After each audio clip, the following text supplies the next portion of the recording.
The topic is stipulations of decision making power. हमारा topic है आज का स्टिपुलेशन, अभी का stipulation of decision making power.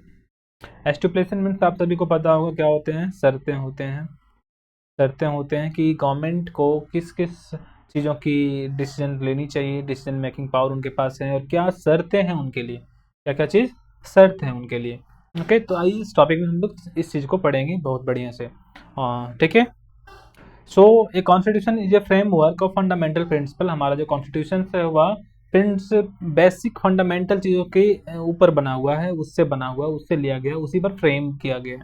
Okay, so that outline how your state is structured. उसमें बताया गया है कि जो स्टेट है उसे कैसे गठन किया जाए, कैसे स्ट्रक्चर्ड किया जाए, एंड साथ ही साथ उसे कैसे गवर्न किया जाए, कैसे उसको चलाया जाए, कैसे रूल किया जाए उस पर। ओके, कैसे लोगों को फैसिलिटीज दी जाए, ओके, जहां पर लोग खुश रहे, ऐसी चीज़ों को हमारे कॉन्स्टिट्यूशन में आउटलाइन किया गया है।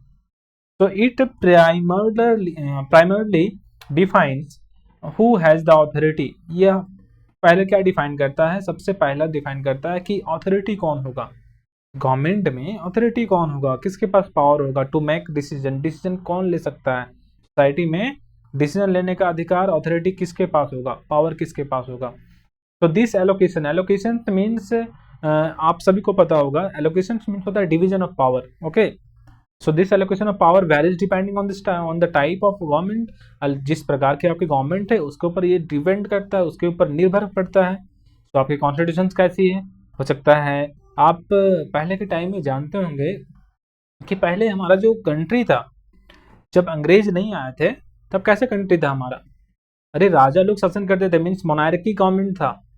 कैसे गवर्नमेंट था, मोनार्की गवर्नमेंट था। अभी हमारा डेमोक्रेटिक गवर्नमेंट है, और कहीं कहीं पे अभी भी क्या है, अभी भी डिक्टेटरशिप चल रहे हैं, डिक्टेटरशिप में तानाशाह चल रहे हैं। तो जहां पर मोनार्की गवर्नमेंट होती है वहां पर जो मोनार्क होता है वो डिसीजन लेता है, और डेमोक्रेटिक गवर्नमेंट में कौन डिसीजन लेता है, या फिर पार्लियामेंट में डिसीजन बनते हैं, या फिर लोग डिसीजन लेते हैं, या फिर लोगों के चुने गए रिप्रेजेंटेटिव वो डिसीजन लेते हैं। तो इसी चीज को यहाँ पर दिया गया है बाबू, ठीक है, कोई दिक्कत नहीं है आपको। आप यहाँ पर देखो, जैसे यहाँ बताया गया है, monarchial government constitution a single party in some constitution.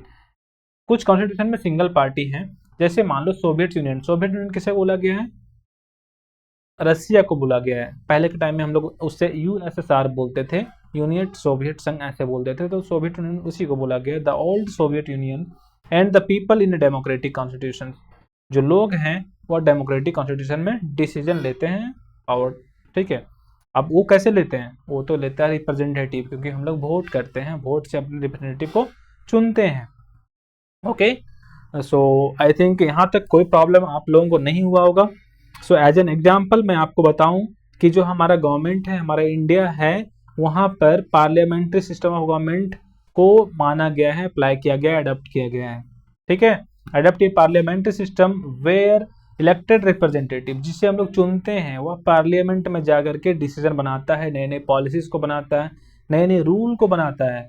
Okay, and thus the second की फंक्शन ऑफ ए कॉन्स्टिट्यूशन, और इसे ही क्या बोला गया, द सेकेंड की function of the constitution is to determine. इसे ही माना जाता है कि डिसीजन मेकिंग जो पॉइंट होते हैं, जो जहां पर पार्लियामेंट में जो हमारे रिप्रेजेंटेटिव होते हैं वह डिसीजन को लेते हैं, लॉ को बनाते हैं, लॉ को प्रोमुलेट करते हैं, तो इसे हमारे कॉन्स्टिट्यूशन में सेकेंड की माना गया है, मीन्स दूसरा की माना गया है।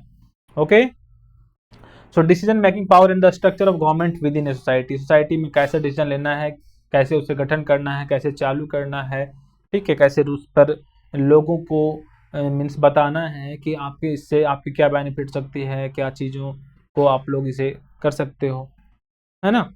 तो ये अभी आपको समझ में आया stipulation of decision making power, और नहीं समझ में आया हो तो अभी थोड़ा सा वेट करो, क्योंकि अभी मैं आपको इसे पॉइंट टू पॉइंट समझाता हूँ, लाइन टू लाइन समझाता हूँ, ठीक है। इससे आपके क्वेश्चन बहुत सारे आते हैं आपके सीबीएसई बोर्ड में, आपके क्वेश्चन पेपर में।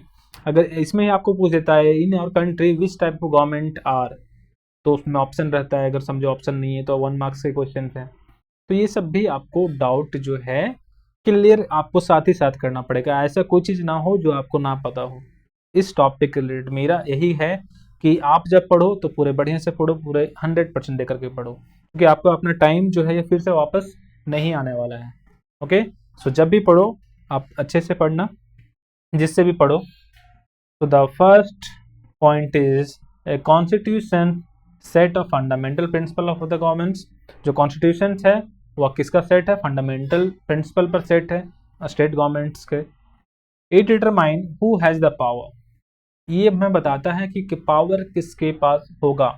एंड मेक डिसीजन, वही जो है सोसाइटी में डिसीजन ले पाएगा। Okay, different types of constitutions allocate power differently. हमने तो अभी बताया कि अलग अलग टाइप ऑफ कॉन्स्टिट्यूशन में अलग अलग पावर ले सकते हैं अलग अलग गवर्नमेंट में। ओके, जैसे कि मान लो मोनारिकल गवर्नमेंट है, लाइक मोनार्की गवर्नमेंट, तो वहाँ पर मोनार्च लेता है। डेमोक्रेटिक गवर्नमेंट है, वहाँ पर लोग लेते हैं, पीपल डिसाइड करता है, और फिर वो जिसको चुनता है वो डिसाइड करता है ना। तो कोई दिक्कत की बात नहीं है यहाँ पर पीपल डिसाइड करता है। मोनार्कियल गवर्नमेंट में सिंगल पार्टी या फिर डेमोक्रेटिक पार्टी डिसाइड करती है। तो डेमोक्रेटिक कंट्री इंडिया क्या है? इंडिया क्या है बाबू? इंडिया एक डेमोक्रेटिक कंट्री है। तो मेजरली हम लोग को इंडिया के बारे में पढ़ना है इस चैप्टर में, मेजरली हमें इंडिया के बारे में जानना है, बट उससे रिलेटेड जो भी चीज़ें हैं उन लोगों को भी जानने में क्या बुराई है। Okay, so the Indian constitution usage A parliamentary system of decision making. हमारे इंडिया का संविधान जो है, हमारे इंडियन कॉन्स्टिट्यूशन जो है वो किस चीज़ को यूज करती है? पार्लियामेंट्री सिस्टम को यूज करती है।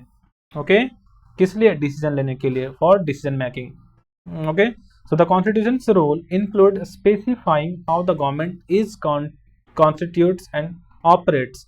और जो कॉन्स्टिट्यूशन रोल होता है उसमें इंक्लूडिंग होता है, वह बताता है, स्पेसिफाई करता है, मीन्स बतलाता है कि हाउ द गवर्नमेंट कैसे कॉन्स्टिट्यूट करेगा, कैसे स्टेट को कॉन्स्टिट्यूट करेगा, गठन करेगा, और कैसे उसे ऑपरेट करेगा, मीन्स चलाएगा।